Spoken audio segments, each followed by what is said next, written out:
कराड तालुक्यातील म्हासोली, शेवाळेवाडी येथे Athani sugar unit -3 मुळे प्रदूषणाचा विळखा, ग्रामस्थांचे आमरण उपोषण सुरू. सातारा जिल्हा प्रतिनिधी सुहास पाटील. कराड तालुक्यातील म्हासोली, शेवाळेवाडी येथे कार्यरत असलेल्या अथणी शुगर युनिट -3 मुळे परिसरात गंभीर प्रदूषण होत असल्याचा आरोप ग्रामस्थांनी केला आहे.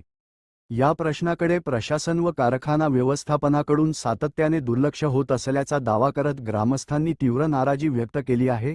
स्वर्गीय विलासराव पाटील उंडाळकर यांच्या पुढाकारातून डोंगरी भागातील ऊस उत्पादक शेतकऱ्यांची होणारी पिळवणूक थांबावी, स्थानिक युवकांना रोजगार मिळावा आणि परिसराचा विकास व्हावा या उद्देशाने हा साखर कारखाना उभारण्यात आला.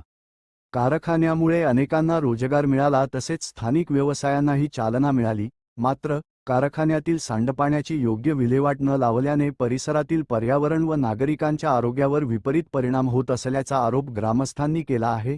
ग्रामस्थांच्या म्हणण्यानुसार कारखान्यातील सांडपाणी थेट ओढ्यात सोडले जात असून त्यामुळे पिण्याच्या पाण्याचे स्रोत दूषित झाले आहेत.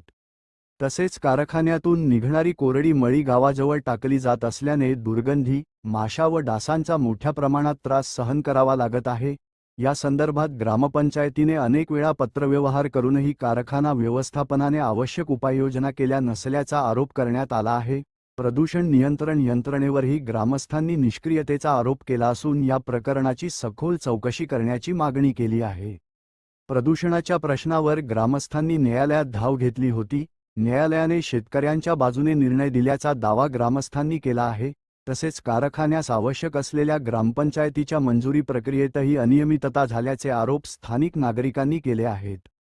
दरम्यान प्रदूषणाच्या मुद्द्यावर बोलावण्यात आलेल्या ग्रामसभेतील ठरावाची नोंद कार्यवाही पुस्तकातून प्रोसिडिंग वगळण्यात आल्याचा आरोप करत श्री. लालासो निवृत्ती पाटील यांनी 29 जुलै 2026 पासून आमरण उपोषण सुरू केले आहे.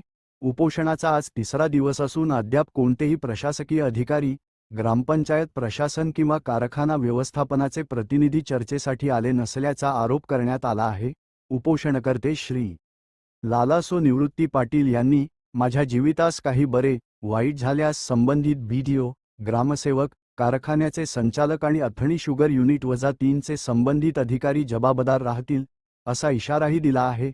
आता या गंभीर प्रकरणात प्रशासन, प्रदूषण नियंत्रण यंत्रणा आणि कारखाना व्यवस्थापन कोणती भूमिका घेतात, तसेच ग्रामस्थांच्या मागण्यांवर काय निर्णय होतो, याकडे संपूर्ण परिसराचे लक्ष लागले आहे.